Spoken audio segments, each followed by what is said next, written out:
3. నా వెయిట్ అసలు ఏం చేసినా తగ్గట్లేదు, ఏం చేస్తే తగ్గట్లేదు, ర్యాపిడ్ లాస్ వెయిట్ లాస్ అవ్వట్లేదు అసలు. ర్యాపిడ్ లాస్ అట్లా కాదు, అసలు దాని యాక్చువల్ లాజిక్ ఏందో చెప్తుందా.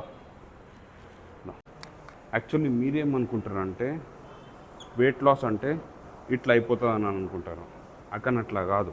మీరు ఎంత హెల్దీ ఉన్నా, ఎంత కన్సిస్టెన్సీగా ఉన్నా, మీరు ఎంత రెగ్యులర్గా ఉన్నా, ఎంత హెల్దీ డైట్ ఫాలో అయినా కానీ మీకు కాదు. ఇట్లా అనేది ఫ్యాట్ లాస్ ఎప్పటికీ కాదు, వెయిట్ లాస్ అనేది కాదు. అట్లా అవుతున్నా అంట కదా, అది మీకు అన్హెల్దీ.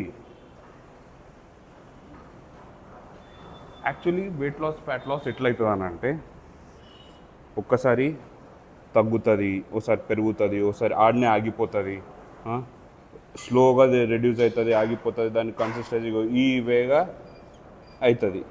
ఇది యాక్చువల్. ఇట్లా అవుతుందా అంటేనే కరెక్ట్ వే, ఇది హెల్దీగా.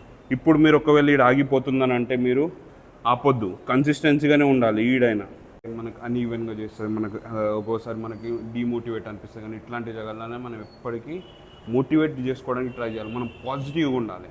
అట్లా అయితేనే మనం ఒక హెల్దీ వేగా మనం ఫ్యాట్ లాస్ వెయిట్ లాస్ చేయగలుగుతాం. ఇట్లా చేయడానికి ఎప్పుడు ట్రై చేయకండి, ఇట్లా అవుతుంది మీ బాడీ అనేది, ఇట్లా చేయడానికి ట్రై చేయండి.